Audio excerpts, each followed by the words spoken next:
کر دیا ہے۔ اور آپ یقین کریں سیاسی جماعتوں کا اتنا برا حال ہے کہ ان کے لیڈر کے بارے میں کوئی بات کرے تو پاگل ہو جاتے ہیں یہ احتجاج کر کر کے، اور اس نے ڈائریکٹ کہہ دیا کہ ختم نبوت کا مسئلہ ہی کوئی نہیں، جو دین کی بنیاد ہے، کسی کو پرواہ نہیں۔ مجھے تو ان لوگوں کی فکر ہو رہی ہے جن لوگوں نے انہیں ووٹ دیے ہیں، وہ اللہ کو کیا جواب دیں گے۔ اور یہ اللہ ماشاءاللہ ساری سیاسی جماعتیں اس طرح کی۔ اور میرا وزیر قانون صاحب کو بھی مشورہ ہے کہ زندگی بڑی تھوڑی ہے، بڑی تھوڑی، اللہ سب کو معاف کرتا ہے، اپنے رسول کے غداروں کو معاف نہیں کرتا۔ اور یہاں تمہاری گاڑیوں پہ جھنڈے لگے ہوئے ہیں، وہاں بھی تمہارے جھنڈے لگیں گے، پر اس لیے لگیں گے کہ یہ غدار ہیں ناموس رسالت کے، یہ جھنڈے لگیں گے۔ شرم کرو اور ڈر جاؤ، بس کر دو۔ تمہارے منہ میں اب دانت پورے نہیں رہے، کوئی شوگر کا مریض ہے تو کوئی بلڈ پریشر کا، تو کوئی ہارٹ کا، تو کوئی کینسر کا۔ شرم کرو اور اپنی قبر کی بھی تھوڑی سی فکر کرو۔ بتاؤ پاکستان کے کتنے صدر گزرے، وزیر اعظم گزرے، تو ان کی قبریں کہاں ہیں؟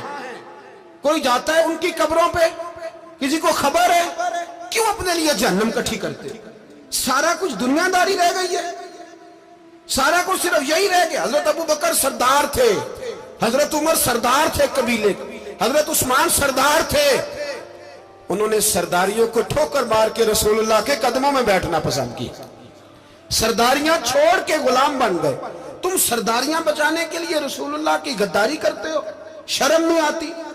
اور کام شکوہ ہے مجھے ان لوگوں سے جو مولوی تو کہہ دیتے ہیں تو سیاست نکار، اور کسی سیاستدان کو منع نہیں کرتے کہ جب تجھے سورت فاتحہ بھی نہیں آتی تو تجھے کس نے اجازت دی ہے اتنی بڑی بات؟ اور میں نے پچھلے سے پچھلے جمعے بھی کہا تھا، پھر کہتا ہوں اور آن دی ریکارڈ کہتا ہوں، مرزائی کل بھی کافر تھے، آج بھی کافر، اور قیامت تک، اور جو ان کے کفر میں شک کرے وہ بھی، اور پکا بے ایمان ہے، کافر ہے۔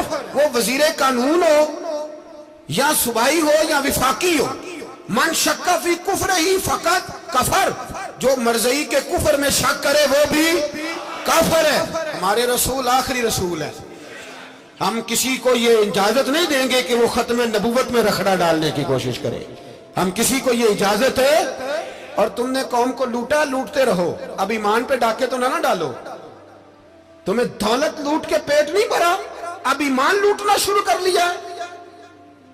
تمہارا فیکٹریاں لوٹ کر، قومی خزانہ لوٹ کر پیٹ نہیں بھرا، بھائی مانو اب دین بیچ کر اپنی حکومتیں پکی کرو گے۔ اور وہ لوگ بھی تیار ہو جائیں جو ان بھائی مانوں کو منتخب کرتے ہیں، ان سے بھی سوال کرے گا ختم نبوت کا موضوع قیامت کے دن کہ تم بتاؤ۔ ان کو سپورٹ کرتے تھے جو رسول اللہ صلی اللہ علیہ وسلم کے بعد بھی کسی نبی کو نبی ماننا درست جانتے تھے۔ شرم آنی چاہیے، خیال ہونا چاہیے۔ اور میں نے کہا کہ ہمارا دل نہیں چاہتا، آپ یقین کریں، ہمیں شوق ہے جلوس نکالنے کا، تمہارے خلاف باتیں کرنے کا۔ تم نے روز تھرمامیٹر نکالا ہوتا ہے، چیک کرتے ہو کہ ایمان کتنا ہے کتنا نہیں ہے۔ یہ پاکستان، یہ پاکستان اگر صوبہ سندھ ہے تو حضرت عبداللہ شاہ غازی کا ہے، اگر بلوچستان ہے تو حضرت بابا عبد الرحمان کا ہے، اور اگر پشاور ہے تو وہ صوفیاء کا ہے، اور اگر یہ دھرتی پنجاب ہے تو یہ داتا علی اجویری کی ہے، یہ بابا فرید الدین کی ہے۔ اس میں کسی غدار کو قبضہ کرنے کی اجازت بالکل نہیں ملے گی۔ اور ہم وہ لوگ بھی نہیں جو چپ کر کے اندر سوتے رہیں، قوم جو کرتی ہے کرتی رہے، ہمیں پرواہ نہیں، نہ ایسی کوئی بات نہیں۔ کوئی بندہ نہ سمجھے کہ انہیں ہوش نہیں، انہیں پتہ نہیں، ہمیں سارا کچھ ہی آتا ہے۔ پھر اگر کل کو کوئی ممتاز قادری پیدا ہو گیا تو شکوہ نہ کرنا، کل کو کوئی پھر سے عامر چیمہ نکل آیا تو شکایت نہ کرنا، یاد رکھنا۔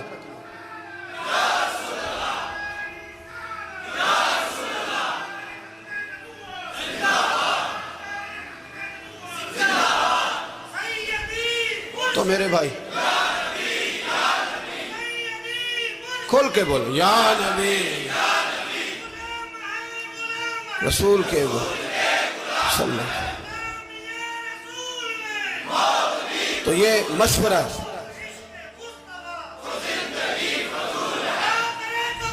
جزاک اللہ، تو یہ تمہیں مشورہ ہے۔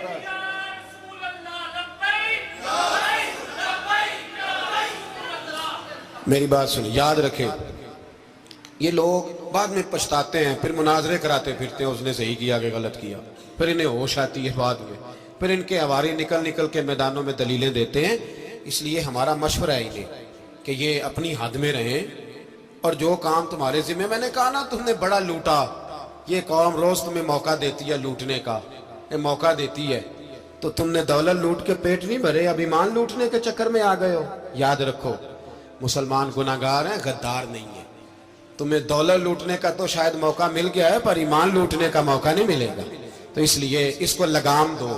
اور ویسے بھی کتا جو پالتو ہوتا ہے نا، اس کو گھر کے اندر سنگلی سے باندھ کے رکھنا چاہیے۔ یہ تمہارے بوٹ چاٹتے ہیں، بھونکتے ہیں تمہارے حق میں، وزارتیں لیتے ہیں، ہم نے تو کوئی وزارت نہیں لی تم سے، اور نہ ہمیں شوق ہے، اس لیے کہ ممبری کیا کرنی ہے جس کو ممبر رسول عطا کر دیا جائے، اس نے کیا کرنی ہے یہ ممبریاں جس کو پکا ممبر رسول دے دیا جائے، تو اس لیے اس سے باہر آؤ۔